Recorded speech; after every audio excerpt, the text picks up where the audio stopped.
Alright, I'm going to do my PS2 collection today. First up, Street Fighter Alpha Anthologies. To me, Street Fighter, they're like all the same, so I don't know, having them all in one thing was pretty cool. My favorite part about this, though, is the Super Gem Fighters, which is like Street Fighter, just like chibi. It looks so cute, it's hilarious to play. DOA 2.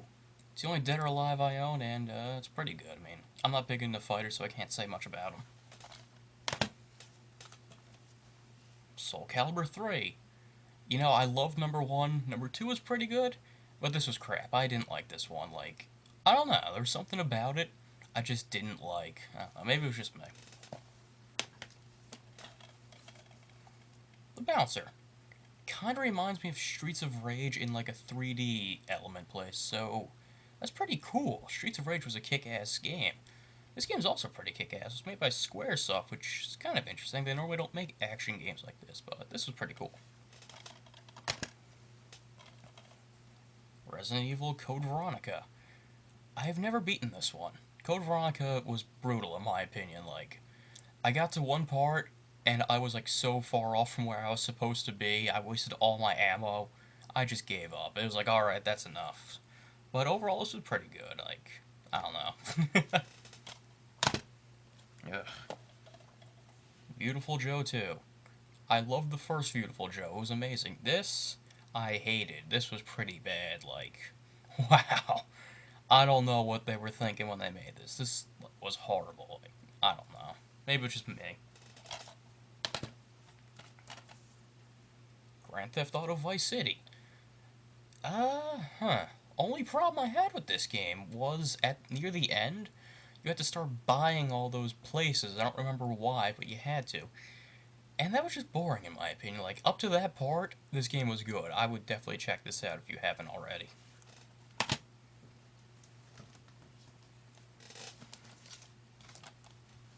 Grand Theft Auto San Andreas. It was better than Vice City. All around, actually, I think this game was better. This game was just pretty good. I loved how you could use bicycles, and how you could jump with them and raise that skill. You could jump over buses and shit. That was insane. That was great. This game was pretty good. Jak 2. I didn't really like the first Jak. I don't know, I think it was like too happy for me. But this is definitely not too happy. This was great. They gave Jak a gun in this one. You still have the Crash Bandicoot style, like, attack. All around, this game was really good. I haven't beaten it yet. I got stuck at, I think it's known as the 50% mission. It was too brutal. Like, wow, I gave up. I tried for like an hour, seriously. But this game was definitely good. Better than the second Jak. Jak 3. Wow. I love this game. Like, my friend suggested it for like 2 years. I finally went out and bought it, and I was not disappointed. This game was just great. It had like a perfect mix of action and like vehicles every now and then. Like, wow, this was good. Mega Man Anniversary Collection. It had Mega Man 1 through 8 and two arcade fighter things, I think. Not entirely sure. What can you say? It was great. Really, the only problem I had was in the original Mega Man's 1 through 6. In the original Nintendo versions, you were able to shoot like the boss, and they would only blink for like a second. In this one, they would blink for like 3 seconds, so it took a little longer to beat bosses. I mean, it wasn't a huge big deal, but, you know. One of my favorite parts, in Mega Man 8, listen to Dr. Light's voice. He sounds like Elmer Fudd. Like, wow, his voice acting is so bad, it is great. Mega Man X Collection. At Mega Man X through X6. I'm going to be honest, the only Mega Man X's worth playing are like 1 through, well, X to X4. X5 and X6 were alright. I didn't like them much personally, but, what can you do? This also had a racing game in it, which I can't remember anything about, so it might have been good, I can't remember. Metal Slug 4 and 5. My favorite Metal Slug is number 2, and, I don't really remember anything about these. I mean, I know they're Metal Slug, but that's about it. I don't know. Not big into Metal Slug. Sonic Mega Collection Plus. I don't know what the plus is for. I think it's better than the GameCube one, but whatever. I liked how they had all the Genesis Sonics on this, especially Sonic 3, my favorite Sonic. I also liked how they had Comic Zone and Ristar. That's the other one I was trying to think of. The only problem I had with this is how you unlock the extra games. You had to go in and out of each game 50 times. And that can get tedious very quickly. My favorite Contra. Contra Shattered Soldier. All around, this game was kick-ass. I mean, it had a lot of difficulty. It had great music. It had, like, metal techno going on, which is a great mix. And wow. I think the only problem was it's a little short, but all the Contras are a tad short, so, you know. What can you do about it? This is definitely great. Devil May Cry. The original. Huh. This game blew my mind when I first played it. Like, wow.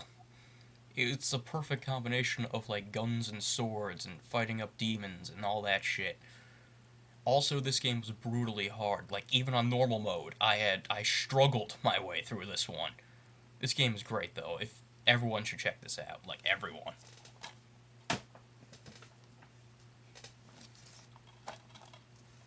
Devil May Cry 3. I don't have the second one, because I heard it wasn't all that great. But anyway, Devil May Cry 3. Better than the first. All around, this game, like, gave it a huge, like, new action level. Like, wow.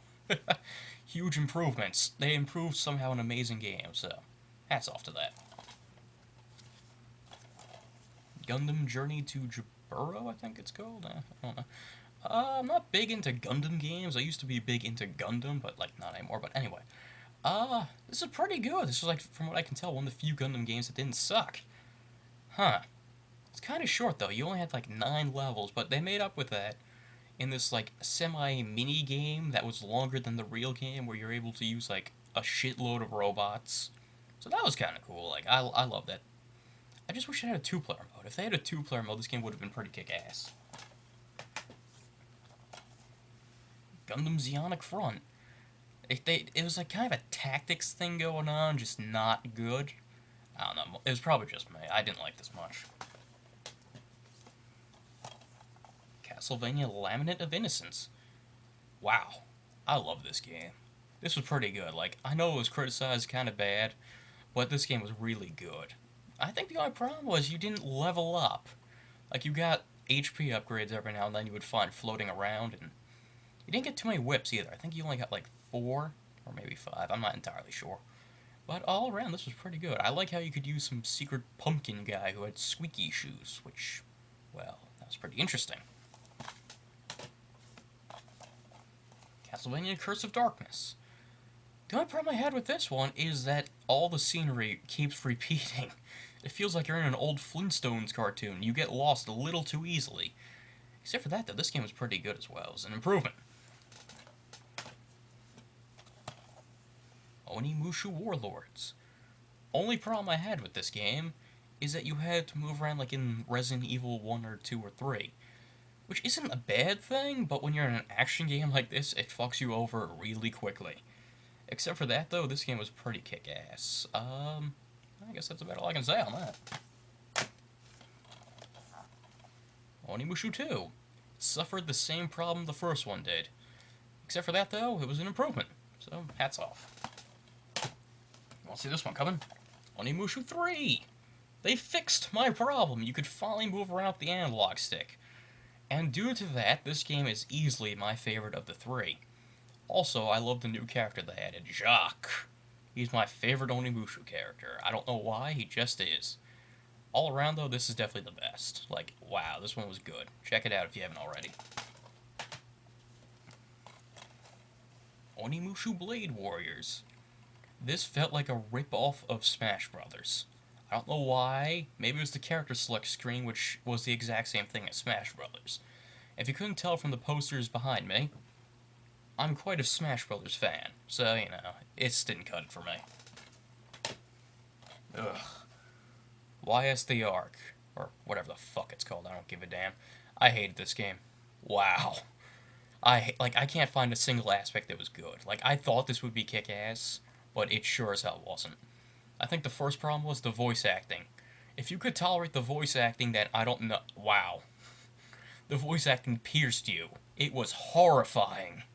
Like, damn. Another thing is, I just kept getting lost, like, every direction I went.